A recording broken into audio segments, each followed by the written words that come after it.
Fala, nação tricolor, como é que vocês estão nessa quarentena? Espero que estejam todos bem e, se puder, que estejam em casa. Esse vídeo eu fiz um especial que há muito tempo eu tô querendo falar. Eu vim falar do Neto, tá aqui até uma matéria que eu fiz hoje, tá lá no spfc.net, que eu vou deixar o link aqui embaixo. Eu fiz um top 5 de momentos em que o Neto usou do São Paulo ou para ganhar audiência ou só tá para dar aquela conturbada no ambiente do São Paulo que já não é dos mais amigáveis. Eu vou aproveitar para falar de outras matérias que eu lembro e vocês podem falar aí nos comentários lá. Eu lembro de uma do UOL que tirou de fora de contexto. Eu me lembro também quando outro apresentador em outro programa falou, mas eu vou particularmente falar do Neto. Deixa eu colocar aqui a foto de fundo, né, pra gente ter aqui um visual. Eu vou particularmente falar do Neto porque essa semana ele mandou duas. Ele não consegue ficar uma semana sem falar de São Paulo, não consegue. E particularmente ele mexeu comigo. Você pode até ser contra o Fernando Diniz no São Paulo, mas você vai ter que concordar comigo que os números do São Paulo, o Fernando Diniz, são muito melhores, principalmente agora na temporada de 2020, antes da paralisação. E daí tava lá o Neto, no programinha dele, e o Veloso. E eles começaram a discutir sobre treinadores de futebol. E aí ele falou assim, Fernando Diniz não é nada, Fernando Diniz é um técnico ultrapassado, nunca ganhou nada. Moderno é o Luxemburgo. Tá aqui, ó, falei, ó, 5 momentos em que o Neto usa o São Paulo para aparecer. E aqui começa aqui as aspas deles que eu vou ler para vocês. Eu acho que o Fernando Diniz é um treinador que 11 anos ganhou 2 Copas Paulistas, não acrescenta nada para mim. É um treinador que tem muita moral e pouco título. Quase caiu no Oeste, quase caiu no Fluminense, quase caiu no Atlético Paranaense e não tem um título de expressão. Acho que tem treinadores que sempre ganham para cima, nunca para baixo. É um treinador que inventa muito. Cara, você pode até não ser a favor do Fernando Diniz no São Paulo, mas, primeira coisa, do meu time só eu vou falar mal. E eu tenho que ter base para criticar. Eu trouxe aqui os números do Fernando Diniz pra gente debater em número. E aí eu vou trazer mais notícias do Neto pra vocês podem lembrar aí algumas outras nos comentários pra gente debater esse assunto. Mas Fernando Diniz no São Paulo, falando de modernidade, vem me comparar com o Luxemburgo, cara, pô. Nada contra o Luxemburgo, eu até gosto do jeito dele, mas a gente tá falando de uma nova era de técnicos que tá nascendo no Brasil. O Fernando Diniz, quer você queira, quer não, é um desses nomes de novos treinadores que são estudiosos, que estão chegando no Brasil e que defendem a sua ideologia, que foi inclusive elogiado pelo Muricy na semana passada, tá? O Muricy falou, olha, tive lá, vi o treino do Fernando Diniz, gostei do que vi, o torcedor tem que ter paciência. Então, ó, números do Fernando Diniz no São Paulo desde que assumiu naquela crise pós-Cuca, naquela crise que meu Cuca dava entrevista pós-jogo triste. Era uma tristeza ver o Cuca, pelo amor de Deus, eu já ficava desanimada. Foram 29 jogos de lá até aqui. Desses jogos, ele tem, mesmo pegando aquela era de 2019, ele tem 76% de aproveitamento em jogos no Morumbi. Fora de casa tem 37%, lembrando que principalmente do ano passado, porque esse ano já estava um pouquinho mais estável, né? No Morumbi são 19 gols feitos, 8 sofridos, 10 vitórias, 2 empates e 2 derrotas.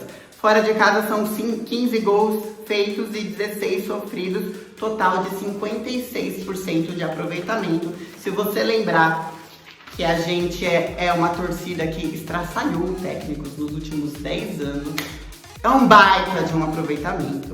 Teve treinador que ficou muito mais tempo, com, sei lá, 39, 40% de aproveitamento. Quero lembrar também, tem vídeo nesse canal falando disso, que o Fernando Diniz é o treinador mais elogiado pelos jogadores desde Rogério Ceni e desde Muricy Ramalho. Então lave a boca para falar do meu treinador. Neste momento eu já vou para outro, que foi inclusive na semana passada. Ele tinha que falar do Pato. O Neto não vive um mês sem falar do Pato. Dessa vez ele falou, ó, o Pato quer virar o Silvio Santos. Eu dei essa notícia aqui, pode procurar uns vídeos atrás, já tá uns 5 vídeos atrás. O Pato deu entrevista lá pro Gazeta dello Sport na Itália, e vocês sabem que ele tem identidade com o Milan, tem uma passagem lá, tem 2 títulos lá. E aí a jornalista perguntou pra ele, uai, você volta um dia pra cá, você ainda tem idade, você ainda tem mercado aqui na Europa? E o Pato falou, eu volto, por que não voltar? Mas primeiro eu ganho uma Libertadores no São Paulo, depois eu volto pro Milan.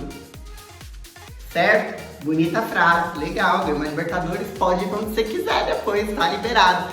Mas eu diria pra jogar o Mundial antes de ir, né? Só isso que eu diria, Pato. Aí vem o Neto, tira tudo de contexto, toda essa frase bonita até do Pato e fala, posso falar uma coisa pra você, Pato? Se você ganhasse um título do São Paulo, tava tudo certo, tava tudo lindo.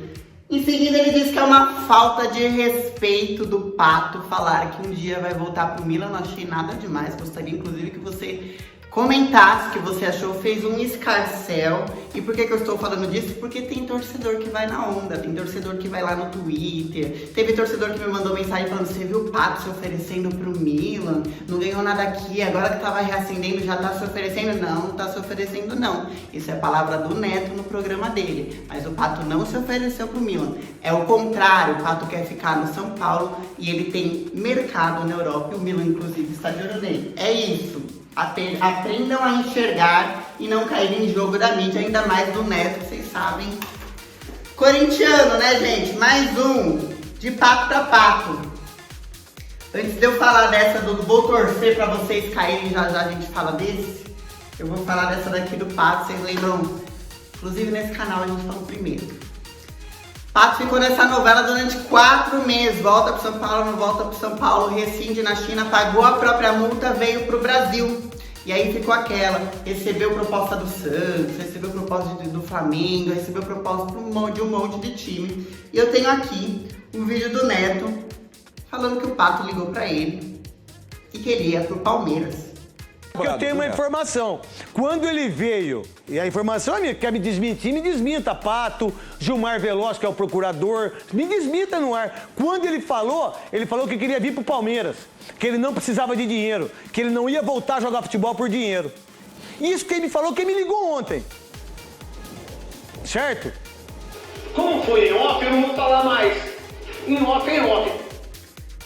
O vídeo a seguir, que tá aqui, mas eu não vou tocar agora, é dele falando no dia seguinte, a Sônia Abrão, assim que acabou aquele programa que vocês acabaram de ver o vídeo, anunciou o Pato no São Paulo. Esse canal também anunciou em primeira mão o Pato no São Paulo. Ele tinha uma proposta de ganhar mais de 1 milhão, vocês sabem que ele ganhou 750 mil no São Paulo com direito de marca. Ele ia ganhar mais de 1 milhão por mês pelo Palmeiras. Ele, com toda a sua educação, foi lá, ouviu a proposta e fechou com o São Paulo. Mas ele não quer mais jogar por dinheiro. Então, ele fechou com o Palmeiras. O Neto ficou tão revoltado de ter errado a notícia e dos torcedores do São Paulo irem lá, que a gente também não perdoa quando a gente quer, né? Irem lá xingar ele e tudo mais, que ele abriu uma live no Instagram e falou, olha, pediu desculpa pra torcida do Palmeiras por ter errado a notícia e falou, mas vocês, ô torcida do São Paulo, vocês vão ficar com o Pato não joga mais nada, vocês têm mais aqui se fu... E aí vocês sabem aquele palavrão bonito que ele soltou. Isso na época viralizou e ele iniciou no outro dia o programa falando um monte que é torcer contra o Pato no São Paulo. Vou finalizar agora rapidamente com 2 momentos. Vou torcer bastante pra vocês caírem. Eu vou torcer bastante, que eu vou torcer pro São Paulo cair. Vocês não têm ideia por que esse homem estava tão revoltado em 2017. Eu não sei se vocês sabem, mas ele gravou durante muitos anos o programa Baita Amigos no camarote aqui no estádio do Morumbi. Eu digo aqui porque eu tô bem do lado do estádio. Estou aqui do lado do estádio do Morumbi. Até que de tanto ele falar mal da gente na nossa própria casa, a diretoria do São Paulo convidou a se retirar. Conversou diretamente com o camarote e falou, olha, não dá mais, né? A gente joga o clássico, ele vem falar bem do rival dentro de casa. Não tem como ficar aturando isso. Ficou revoltado, porque ele achava que ele era o rei do Morumbi. Ele podia vir, falar, fazer e acontecer e ninguém dizia nada.